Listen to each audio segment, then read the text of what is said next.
It was late at night, and my husband and I were driving home with our kids after a trip out of town. We were all exhausted, and the roads were quiet, just the usual stretch of highway lit by scattered streetlights and the occasional headlights of passing cars. We were maybe an hour from home, just looking forward to getting back and putting the kids to bed. At some point, we got stuck behind a car that was going unusually slow in the left lane. My husband, feeling the fatigue and a little impatient, decided to pass.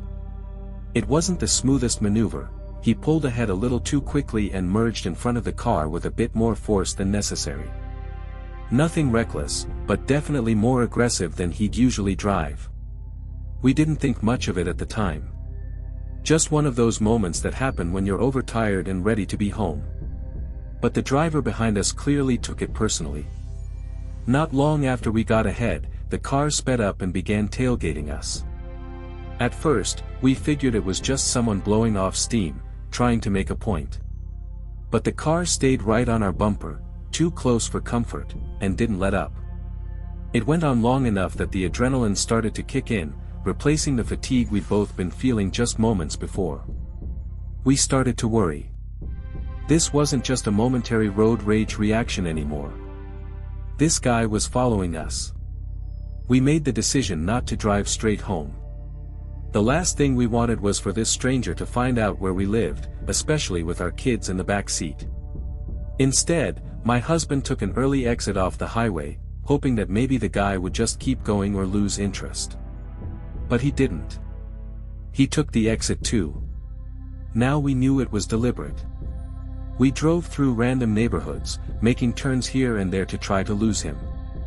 Left, right, then left again. But no matter which direction we went, he stayed right behind us. It was like something out of a movie. Every time we looked in the mirror, his headlights were there, locked onto us. It didn't matter how many detours we took, he was relentless. It was becoming clear we weren't going to be able to lose him on our own. That's when my husband remembered that his workplace wasn't far from where we were. It was late, but the facility he worked at had an overnight security team, and more importantly, an armed guard on duty. It was the safest option we had at that point, so we headed straight there. As we pulled into the lot, the other car followed, still tailing us with no hesitation. My husband parked and immediately got out to go find the guard. I stayed in the car with the kids, trying to stay calm and keep them from picking up on how tense things had become. They were drowsy and didn't fully understand what was happening, thankfully. The man in the other car got out too. He didn't just wait in his vehicle, he followed my husband right up toward the building. That was the moment things really started to feel dangerous. Luckily, the security guard was already at the entrance and saw what was going on. He stepped in between my husband and the other driver without hesitation. The man launched into a loud and angry rant, saying my husband had cut him off back on the highway and that he didn't appreciate being disrespected. It was so surreal, this guy had followed us for miles just to confront him over something so petty. The guard, calm but firm, told the man that he needed to stop immediately. He warned that if the man didn't stay put until we left the premises safely, the police would be called. That seemed to finally get through to him. With the guard watching closely, the man stood off to the side while my husband got back in the car. We drove away, making sure no one was behind us this time. The relief was almost overwhelming, but it was mixed with a lingering unease. We kept checking the mirrors for miles afterward, just to be sure. Looking back, I'm so grateful my husband thought to go to his workplace and that someone was there to help. I still wonder what that man might have done if we hadn't had somewhere safe to go. It was one of those experiences that really stays with you, a reminder that sometimes, even small moments on the road can spiral into something far more serious. Ever since that night, I've taken road rage much more seriously. It's not always just a passing emotion. Sometimes, people carry that anger with them, and you never know how far they're willing to take it. It wasn't the kind of creepy you'd associate with ghosts or haunted houses, no cold chills or flickering lights. This was a different kind of unsettling. The kind that builds slowly, that you try to ignore at first, until it grabs hold and won't let go. I was 20 years old at the time, and I had been visiting some family a few states over. The trip back home was supposed to be a long but manageable drive, about 8 hours in total. I'd done road trips like that before, and while exhausting, they were usually uneventful. But this one turned out very different. I left later in the afternoon than I'd planned. I'd wanted to be home before midnight, but a multi-car accident along the highway threw a wrench in that plan. The traffic was backed up for miles, and I ended up sitting idle for what felt like forever. By the time I was moving again, the sun had long since set, and I was far from home, with no realistic option to stop and sleep. I didn't have the money for a hotel, and I figured I could just push through the drive. I'd done late-night drives before, and this didn't seem any different, at least not at first. Around 11 p.m., I was still roughly 4 hours away from home, driving down a quiet, isolated stretch of highway. There were hardly any cars around, no lights except my headlights and the occasional reflective road signs. At some point, I noticed a vehicle behind me, not tailgating, not driving erratically, just there. At first, I didn't think anything of it. It's a highway, after all. People travel the same roads all the time. But then an hour passed. The car was still there. Always the same distance back, never attempting to pass me, never falling too far behind. I tried to rationalize it. Maybe they were headed to the same town. Maybe they were just as tired as I was and didn't feel like speeding or changing lanes. I didn't want to spiral into paranoia, so I told myself it was just coincidence. Eventually, I pulled into a gas station. I needed something to keep me awake, so I went inside and grabbed an energy drink. I took my time, hoping the other car, which had parked across the street, would be gone by the time I came back out. But when I returned to my car, I noticed the same vehicle still parked there. No one had gotten out. It just sat there with the lights off, engine probably idling. That gave me a strange feeling, but I convinced myself it still wasn't enough to be alarmed. Maybe they were making a phone call or checking directions. Maybe they were just taking a break like me. I got back on the road. A minute later, the same car pulled out and began following me again. Another hour went by. The tension in my chest was starting to build. Every time I checked my mirrors, it was still there, always at the same distance. It didn't swerve, didn't pass, didn't even get close, just followed. I tried not to let my imagination run wild, but something about it didn't sit right. At some point, I spotted a rest stop and decided to pull in. I told myself I needed to use the bathroom, but honestly, I was trying to break the pattern, see if the car would follow. Sure enough, it did. But instead of pulling in, it stopped at the entrance to the rest area, didn't park, didn't drive in, just paused there. I stayed in the bathroom longer than necessary, hoping they'd drive off. But when I returned to my car, they were still at the entrance, waiting. Now, the unease was turning into genuine fear. I still had at least 2 more hours before reaching my town, and I didn't know what this person wanted or how far they'd go. Still, I got back on the road. What else could I do? I was in the middle of nowhere with no one else around. About 20 minutes later, I saw a small roadside pull-off, one of those gravel clearings just off the highway. I pulled over and waited. A minute passed.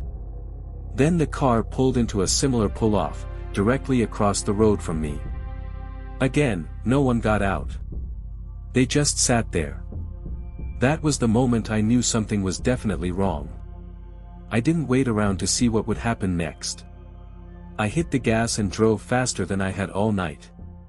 Every turn, every slight bend in the road, I checked my rearview mirror, and sure enough, the car followed. Once I hit the edge of my town, I grabbed my phone and called my parents. My voice was shaking as I explained what had been happening. They told me to drive downtown and make 4 left turns, a tactic to see if someone is really following you. I did, and the car mirrored every single turn. There was no doubt now. My parents then told me to drive straight to the nearest police station. I didn't argue. I headed straight there, heart pounding, my hands gripping the wheel so tight it hurt. The car stayed behind me the whole time.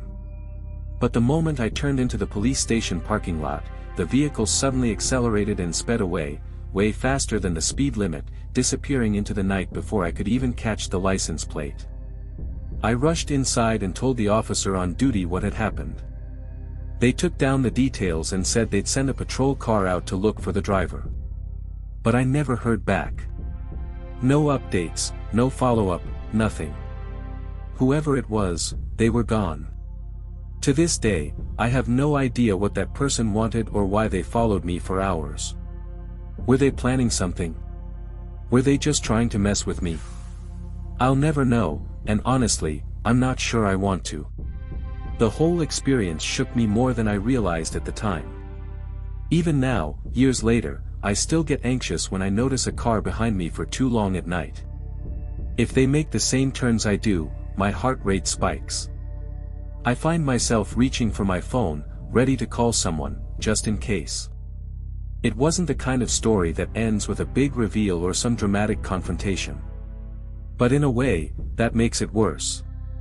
The unknown is what haunts me, and probably always will. Years ago, I was dating a woman who, for reasons she never really explained, refused to drive, especially on highways. Whether it was anxiety, fear, or something else entirely, I never got a straight answer. At first, I didn't think much of it. I figured everyone has their quirks, and this was just hers. But over time, it became clear that this refusal wasn't just an inconvenience, it could be dangerous in the right, or wrong, circumstances. At the time, I was working the night shift. Most of my shifts ended somewhere between 3 and 5 a.m., so my sleep schedule was completely upside down. Still, I had taken the following day off because her favorite band was performing in a city about 2 hours away, and I knew how much it meant to her. She had been looking forward to this concert for months. We planned to head out early to get a good spot in line, and she insisted she wanted to be right at the front, first through the doors, front row center, no compromises. I finally got home from work sometime before sunrise and crashed into bed, desperate to catch up on at least a few hours of sleep. But not long after I closed my eyes, maybe 2 hours later, tops, she woke me up around 7 a.m., all fired up and ready to go. "We have to leave now," she said. "We need to be first in line." I tried to reason with her.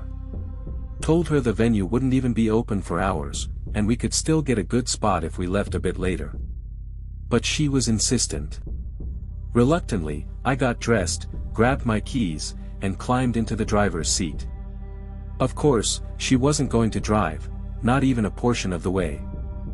I figured I'd do the responsible thing, drive us there, then get some rest in the car while she waited in line. She was so adamant about being first that I assumed she'd be happy to hold our spot while I got a bit of sleep. When we arrived, though, the place was completely deserted. Not a single person in sight. The doors weren't open, the staff hadn't even shown up yet, it was clear we were there way too early. Thinking I could finally rest, I reclined the seat and closed my eyes. But she got upset that I wasn't sitting with her. She didn't want to be alone on the curb, even though this had been her idea.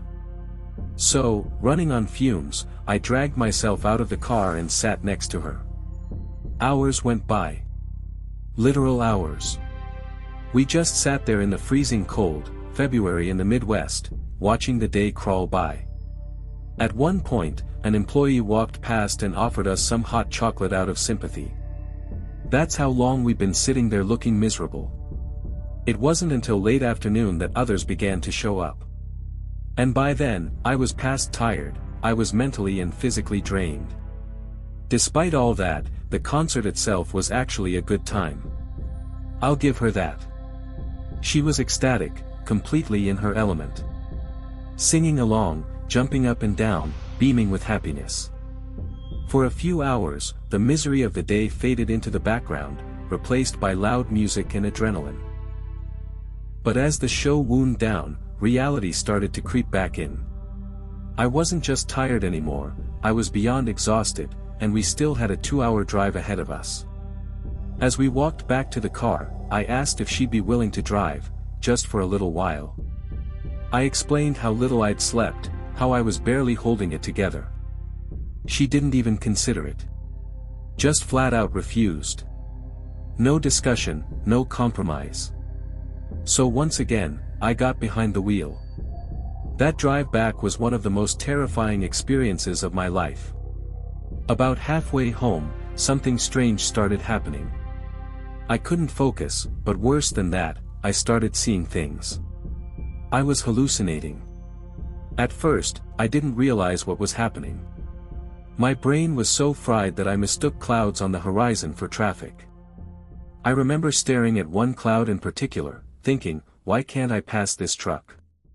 Then it hit me, there was no truck. I was looking at a cloud and my brain had filled in the blanks. The realization scared the hell out of me. I snapped upright, adrenaline kicking in, and tried to ground myself. I asked her again to drive, told her what was happening, told her I wasn't safe to be behind the wheel. But she refused again. Didn't want to deal with it. I had no choice but to keep going. Every mile felt like a battle. I had to constantly remind myself what was real and what wasn't. I kept repeating to myself what I saw and what it actually was. Every road sign, every streetlight, every shadow, my brain wanted to turn them into something else. But I held on. By some miracle, I got us home safely. I don't even remember getting into bed, I just passed out the second we walked in the door. But the nightmare wasn't over. I had to work the next day. And the day after that. I didn't have a moment to rest, and the sleep deprivation stuck with me the entire week. I felt like I was walking through sludge, mentally foggy and emotionally drained. There was no way to recover. That whole experience left a mark. Not just because of how dangerous it was, but because of how little she seemed to care about what I was going through. I wasn't just tired, I was unsafe to drive. And yet she expected me to push through it for her convenience. That kind of disregard for someone else's well-being is hard to forget. We broke up not long after. That wasn't the only reason, but it was a major wake-up call. It showed me how one-sided things really were, how often I was expected to carry the weight while she got to sit back and enjoy the ride, literally and figuratively. It's been over a decade since that night, but I still think about it sometimes. The fear, the frustration, the way my body felt like it was shutting down. I still get anxious when I'm overly tired behind the wheel, because now I know what that kind of fatigue can do to you. And I know what it feels like when the person sitting next to you doesn't care enough to help.